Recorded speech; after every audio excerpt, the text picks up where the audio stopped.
One high-altitude nuclear blast, and every telephone in America goes dead. That was the nightmare haunting the Pentagon in the 1960s. Soviet missiles vaporized the nation's switching hubs, plunging 200 million people into silence and chaos. The president can't reach his generals, first responders can't hear the cry for help, and an entire country stands alone in the dark. A small band of engineers fights back, racing to invent a network with no center, one that even Armageddon can't erase. But as their newborn internet took its first breaths, AT&T's vast monopoly moved to strangle it. Which secret clause nearly erased the project? And which forgotten hack finally broke Marbell's grip? A crackle of static cuts through an Air Force radio. It's the early 1960s, the height of the Cold War.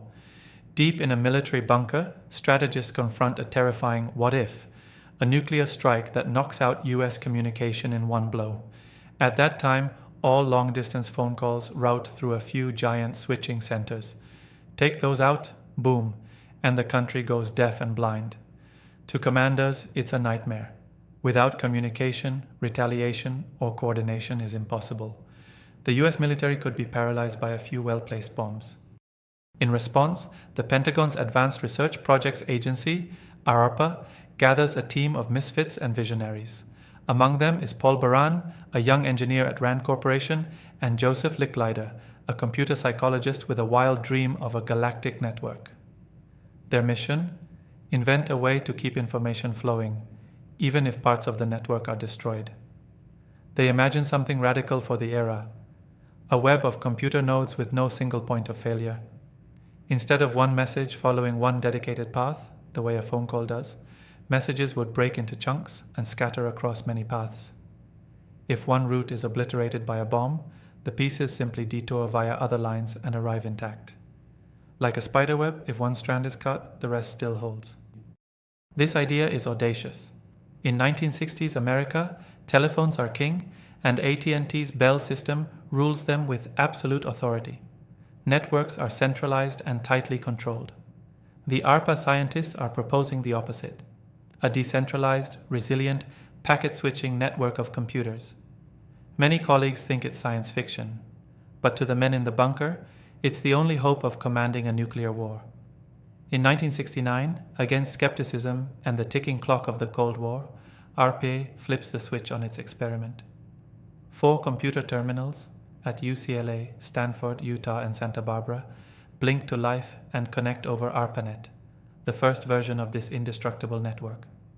In fact, the very first message sent over this network is just 2 letters long.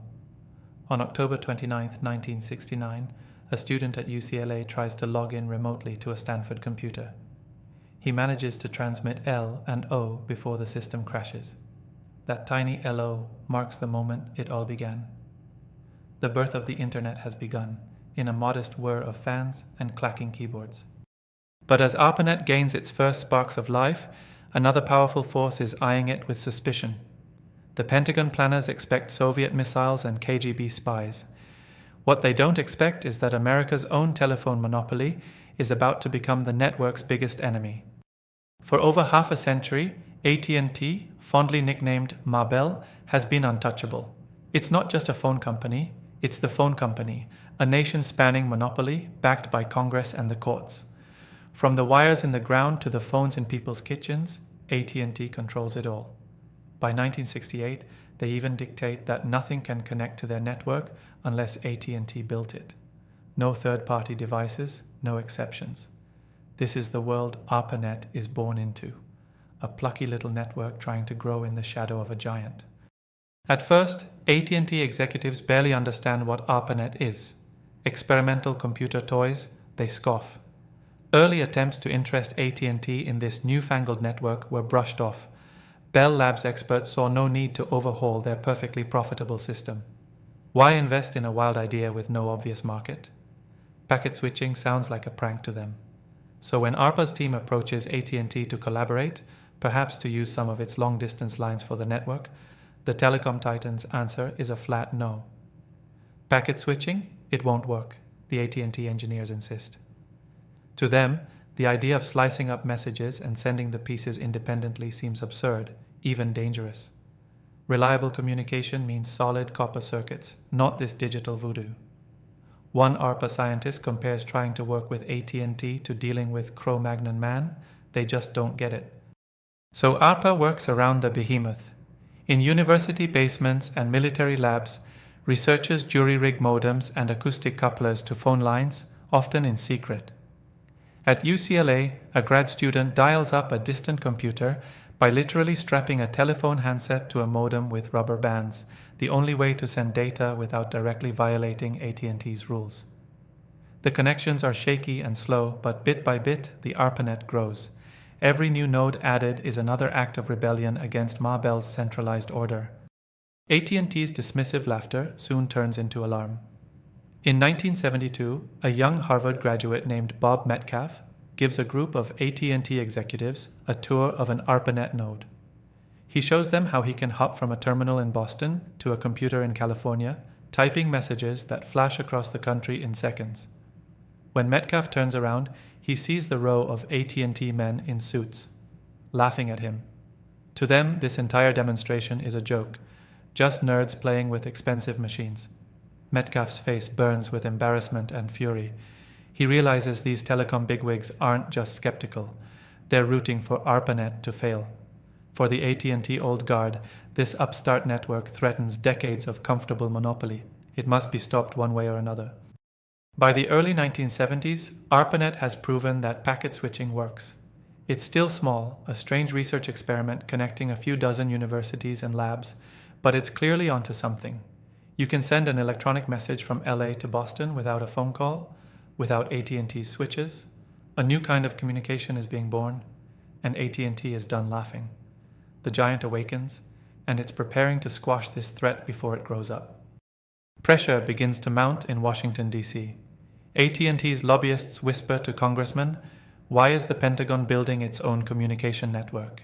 Shouldn't America's phone system be left to AT&T, a private company?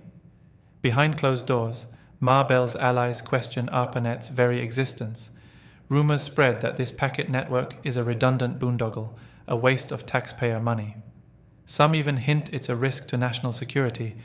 After all, who controls these rogue computer connections? The political heat is on. In one Senate hearing on defense spending, an incredulous senator waves a report and demands, why is the military running a computer network? Isn't that what we have AT&T for? Red-faced Pentagon officials struggle to explain this strange project to politicians who can barely pronounce packet switching. At one point, budget hawks moved to slash ARPANET's funding entirely.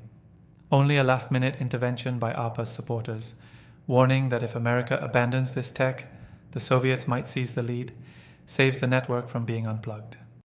Meanwhile, in 1971, ARPA's director Larry Roberts realizes he has a practical problem. By law, ARPANET is an experiment, not an official communications utility. The Pentagon brass are nervous about running a public network. Eventually, it should be handed off to a commercial operator. So, Roberts makes a fateful offer. He approaches AT&T and basically says, we'll give it to you. Take over ARPANET. It can be yours to run. This is the moment AT&T has been waiting for, a chance to grab the new network and absorb it into the Bell empire. Behind the scenes, AT&T executives and Bell Labs scientists hold a series of high-level meetings. They analyze ARPANET's technology top to bottom. The network works, yes, but it doesn't look anything like AT&T's system. It's messy, unpredictable, incompatible with how telephones operate. The verdict from Ma Bell? No sale. AT&T refuses to take over ARPANET, declaring it not something we can use or sell. They simply don't see a future in it. To them, this packet switching contraption is a dead end. Larry Roberts walks away stunned. AT&T just shrugged off the internet. For free. Foiled in one arena, Ma Bell turns to others. The company uses every bureaucratic and legal tool it can muster to stymie ARPANET's growth. They secure exclusive rights to certain data lines, slowing ARPA's ability to lease new connections. Reports of mysterious delays surface. Crucial circuits between ARPANET sites that took forever to be installed or repaired, as if someone high up put them at the bottom of the priority list. It's not outright warfare, but the sabotage is clear. AT&T is determined to suffocate this baby network in its crib. Yet, ARPANET quietly perseveres. By 1973, it has connected over 40 different sites. Researchers are hooked, especially to a new feature that was never part of the original plan: electronic mail. Email is exploding in popularity across ARPANET, as scientists discover they can communicate instantly, bypassing the post office and the telephone.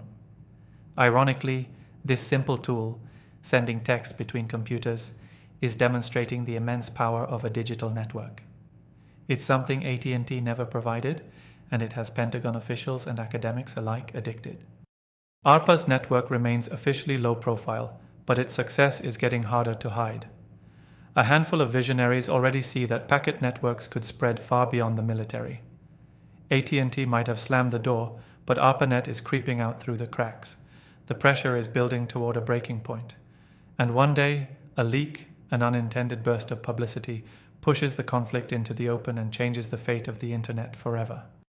October 1972. Inside a large conference hall in Washington, D.C., the Air Force has set up a peculiar demo. Terminals and screens line the room, all connected to phone lines snaking out the door. This is the International Computer Communication Conference, and for the first time ever, the public is about to meet ARPANET. As scientists watch nervously, journalists and officials sit down at terminals and start interacting with distant computers in real time.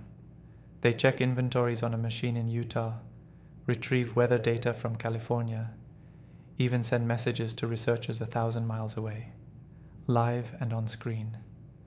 An astonished reporter types a question on a terminal in DC, and a reply appears from a UCLA computer moments later. It feels like science fiction. Jaws drop. The demo is a sensation. The ARPANET, once a shadowy military experiment, is now front-page news in the tech world. In a matter of days, the secret is out. The Internet, still called ARPANET, but clearly the embryo of something far bigger, has leaked into public consciousness. People realize this isn't just a defense project, it's a whole new way of communicating. The Pentagon's Doomsday Network is suddenly a civilian marvel. Techies and entrepreneurs begin dreaming of networks linking not just 4 or 40 computers, but millions. And US adversaries are paying attention too. Across the ocean, Soviet scientists, European researchers, and others have just seen the future unveiled. A scramble begins worldwide to replicate or interface with this technology, lest anyone be left behind. The leak has consequences on the battlefield of ideas. Military strategists grasp that whoever controls such resilient networks will gain an edge in any conflict. A network that can't be taken down, carrying orders and intelligence even amid chaos, could change warfare forever. Generals start rethinking war plans to include digital networks as key infrastructure, just as vital as fuel or ammunition. A new term quietly enters their vocabulary: cyber warfare. Meanwhile, AT&T watches this all unfold with a mix of regret and alarm. The corporate giant that once boasted about connecting everyone now sees a future where people might not need traditional phone lines at all. Outside of AT&T's control, the network of networks keeps growing. Throughout the late 1970s, more packet-switched networks spring up. Universities build their own mini-internets. Other countries launch networks inspired by ARPANET. Engineers like Vint Cerf and Bob Kahn develop a universal language for these networks to talk to each other, TCP/IP, the protocol that will officially birth the modern Internet on January 1, 1983. When that day comes, ARPANET seamlessly morphs into the Internet, a federation of networks open to an ever-expanding universe of computers. The genie is not just out of the bottle, it's granting wishes left and right. AT&T's worst nightmare has come true. The Internet is here, and no single company controls it. The once invincible Ma Bell finds itself one step behind, in a game it didn't even want to play.